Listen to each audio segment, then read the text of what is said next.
आप सभी सज्जनों को मेरा नमस्कार हो।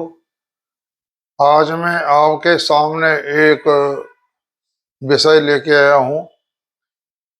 इसमें हम यह बता रहे हैं कि हमारे अंदर जो जीवात्मा कहो या परमात्मा कहो, उसका वास स्थान कहाँ पर है, इस बारे में हमारी आज चर्चा शुरू कर रहा हूँ। इसे आप ध्यान से सुनेंगे और सुनने के बाद इस पर आप मनन करेंगे तो आपको इसका बहुत फायदा होगा। एक तो हमारा जो पेट होता है और पेट में होती है नाभि, उसे टुड़ी भी बोलते हैं, नाभि कहते हैं। पेट के मध्य में नाभि होती है, पेट के नीचे। यहाँ पर हमारा नाड़ियों का या नसों का कह लो एक गुच्छा बना हुआ होता है।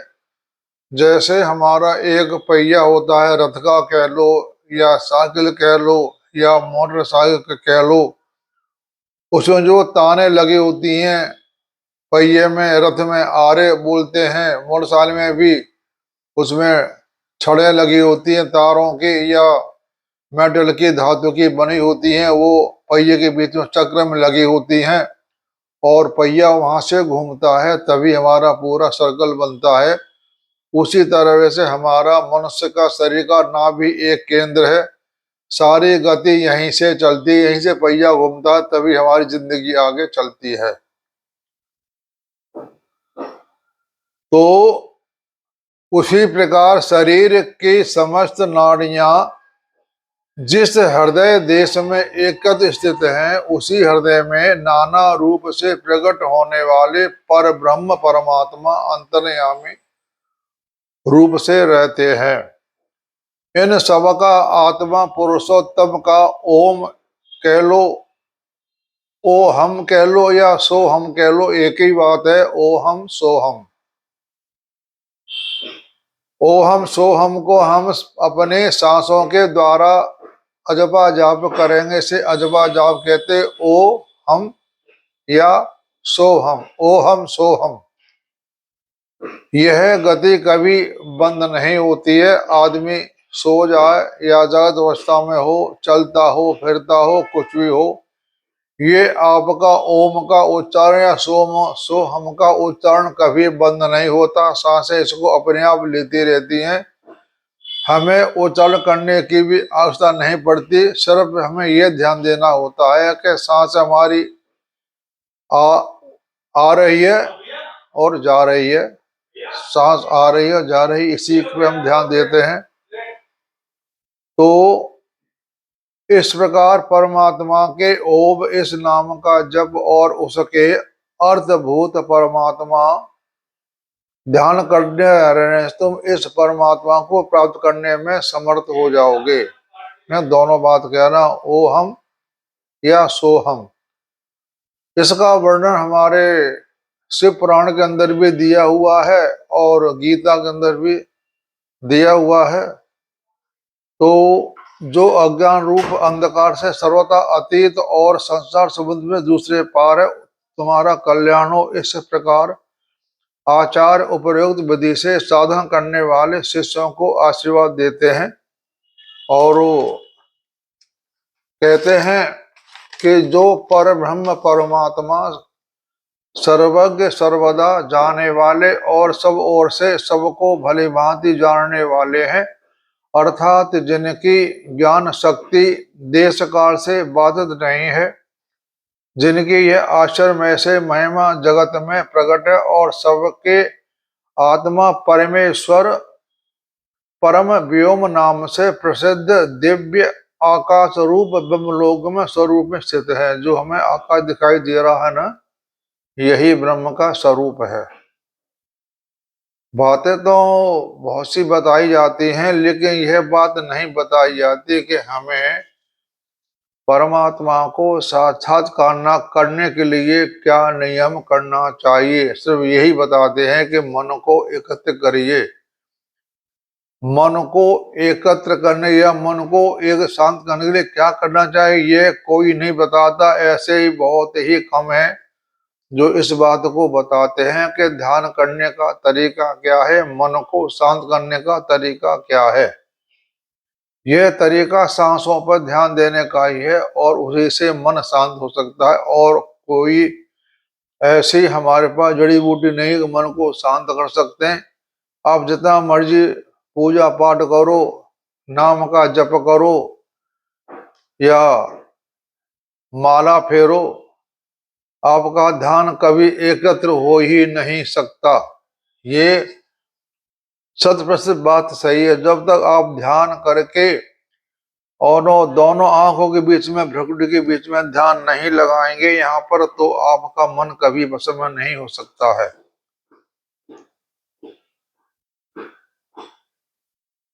और बुद्धिमान मनुष्य विज्ञान द्वारा उन पर ब्रह्म को भली भांति प्रत्यक्ष कर लेते हैं, यानी साक्षात्कार कर लेते हैं, जो आनंदमय अविनाशी रूप से सर्वत्र प्रकाशित है।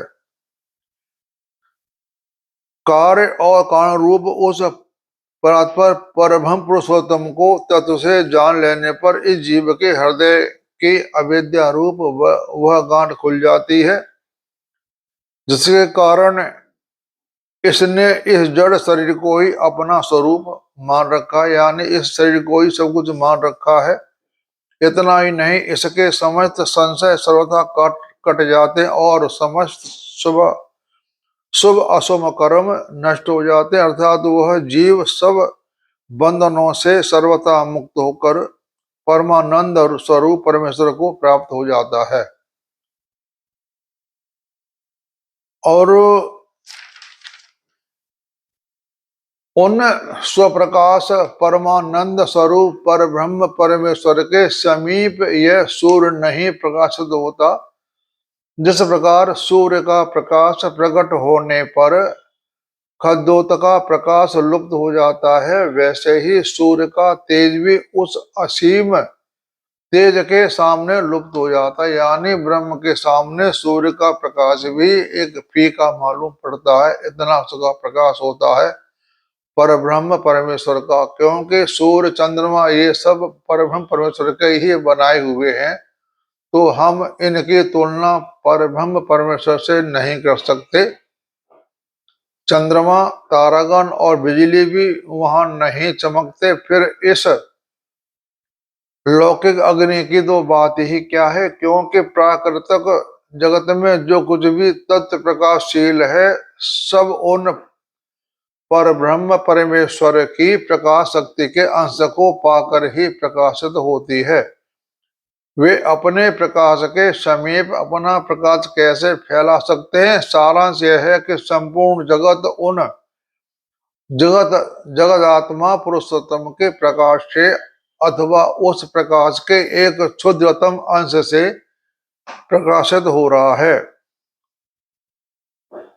सारांश यह है कि अमृत स्वरूप परब्रह्म परमात्मा ही आगे पीछे दाएं बाएं बाहर भीतर ऊपर नीचे सर्वत्र फैले हुए हैं। इस विश्व ब्रह्मांड के रूप में सर्वश्रेष्ठ ब्रह्म ही प्रत्यक्ष दिखाई दे रहे हैं। यानी हमारा जो आपने देखा होगा, जब बरसात होती है बड़ी जोर से मेघ गरजते हैं, बड़ी जोर की आवाज आती है और बिजली कौंधती है और बिजली जमीन पे आकर गिरती है, बड़ी तेज चमक होती है और बड़ी जोर की आवाज होती है।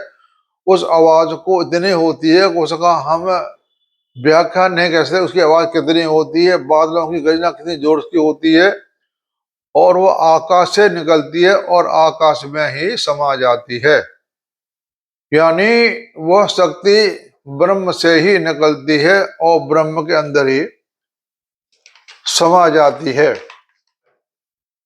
तो पहले हमने वर्णन किए हुए शरीर रूप एक ही वृक्ष पर हृदय रूप घोंसले में रहने वाला यह जीवात्मा जब तक अपने साथ रहने वाले उन परम सुहृदय परमेश्वर की ओर नहीं देखता, शरीर में आसक्त होकर इसमें निमग्न हुआ रहता है, अर्थात शरीर में अतिशय ममता करके उसके द्वारा भोगों के भोगने में ही रचा पचा रहता है, मन भोग में ही व्यस्त रहता है।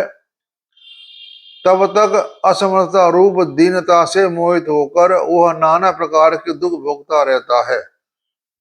जब कभी भगवान की निर्हेतु की दया से अपने से भिन्न नित्य अपने ही समीप रहने वाले परम सुहृदय परम प्रिय और भक्तों द्वारा सेवित ईश्वर को और उनके आश्चर्यमयी महिमा को वे जगत में सर्वत्र भिन्न भिन्न प्रकार से प्रकट हो रही है प्रत्यक्ष कर लेता है, तब वह तत्काल ही सर्वथा शोक रहित हो जाता है।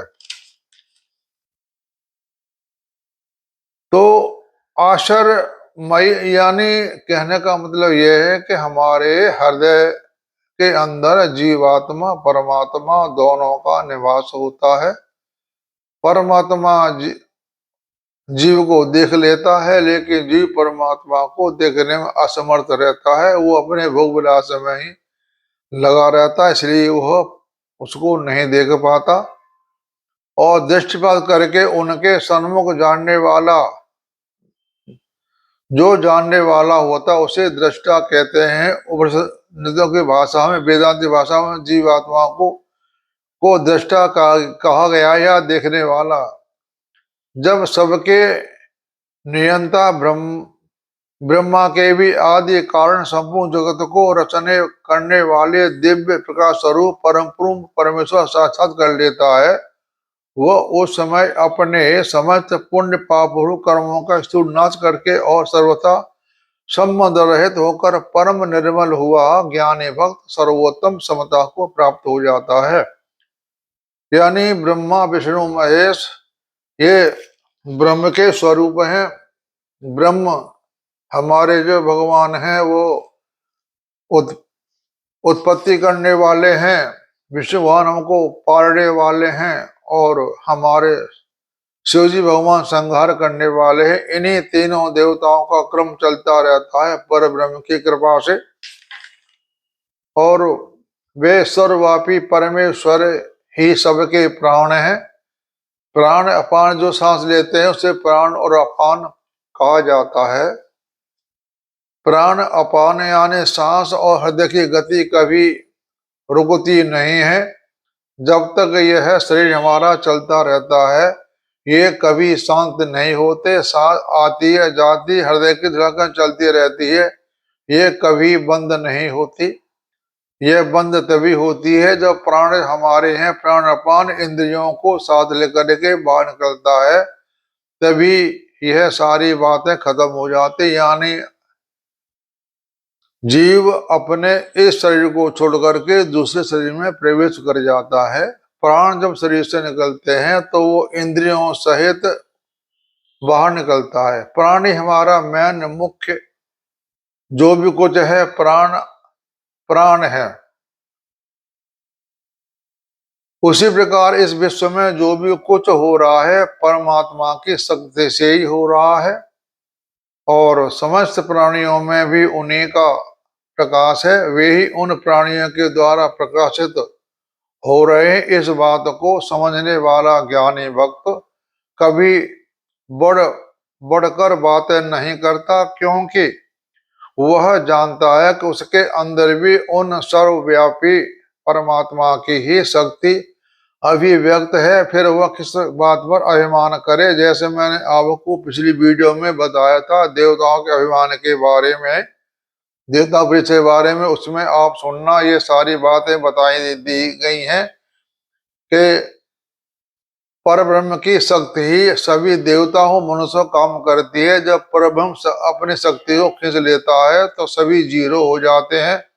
न देवता ही कुछ कर सकते और न मनुष्य ही। यानी जो कुछ हो रहा है वह सब परब्रह्म परमात्मा की वजह से ही हो रहा है। वही शक्ति सारी काम कर रही है, वही करता है, वही करवाता है और वही सुख भोगता है अपने आप में। ये उसकी माया है, इसके बारे में हम कुछ नहीं कह सकते, क्योंकि जो हमारा परम ब्रह्म है उसकी लीला का कोई बखान नहीं कर सकता और न ही कर सकते, न मुख से कर सकते, न लिख करके और न बोल करके। उसकी माया वो ही जाने। और इसमें हम कोई बात कहते ऐसा क्यों हो तो क्यों का तो कोई जवाब ही नहीं होता। इसलिए हम भगवान से प्रार्थना करते हैं कि भगवान तेरी माया तू ही जाने, हम इसके बारे में कुछ नहीं कह सकते। सत्य की विजय होती है, झूठ की नहीं। अभिप्राय यह है कि परमात्मा सत्य स्वरूप है, अतः उनकी प्राप्ति के लिए मनुष्य में सत्य की प्रतिष्ठा होनी चाहिए। परमात्मा के लिए तो सत्य अनिवार्य साधन है, वे ही जगत में दूसरे सब कार्यों में भी अनंत सत्य की ही विजय होती है, झूठ की नहीं होती है। जितना वही झूठ बोल रहे, एक झूठ के लिए हमें 100 झूठ बोलनी पड़ती है और फिर ही हार होती है। इस का फल हम इस दुनिया में लड़ाई लड़के, कानून लड़के कभी हमें इसका न्याय नहीं मिल सकता। न्याय तो परम परमात्मा ही देने वाला है, यहाँ न्याय देने वाला कोई नहीं है।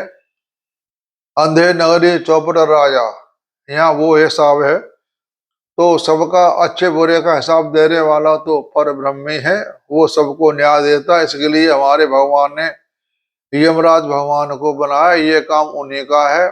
और शनि भगवान का काम है पूजा पाठ करना। कैसे क्या करते हैं, तो भगवान ने सबको अपना अपना कार्य का पद दे रखा है और सभी कार्य को सुचारू रूप से सारे जो भी देवता हैं वे इसको अपने हिसाब से काम करते जा रहे हैं। एक राजा के नीचे कई मंत्री होते हैं, पुलिस होती है। ऐसे हमारे सरकार के पास, गवर्नमेंट के पास सारे कर्ता बना रखे हैं और वे सारे अपना अपना काम ईमानदारी से करते जा रहे हैं। तो वे परब्रह्म परमात्मा सबके महान दिव्य अलौकिक और अचिंत रूप स्वरूप है, अर्थात उनका स्वरूप मन के द्वारा चिंतन में आने वाला नहीं है। अतः मनुष्य को श्रद्धा पूर्वक परमात्मा की प्राप्ति के पूर्व कथित साधन में लगे रहना चाहिए। वे परमात्मा अचिंत और सूक्ष्म से भी अत्यंत सूक्ष्म होने पर भी साधन करते करते स्वयं अपने स्वरूप को साधक के लिए हृदय में प्रकाशित कर देते हैं। परमात्मा सर्वत्र परिपूर्ण है, ऐसा कोई भी स्थान नहीं है जहां वे नहीं हो। अतः वे दूर से भी दूर हैं और जहां तक हम लोग दूर का अनुभव करते हैं वह भी वे ही हैं। यानी हम कोई कल्पना करें, उस कल्पना के बाहर भी वही है। जहाँ कल्पना हम नहीं कर सकते वहां भी वही परम परमेश्वर परमात्मा का वास है। हमारी कल्पना और सोच से भी बाहर है। अधिक क्या, देखने वालों देखने वालों में ही उनका हृदय रूप गुफा में छुपे हुए हैं। अतः उन्हें खोजने के लिए कहीं दूसरी जगह जाने की आवश्यकता नहीं है, वो हमारे अंदर ही बैठा हुआ है। उन परब्रह्म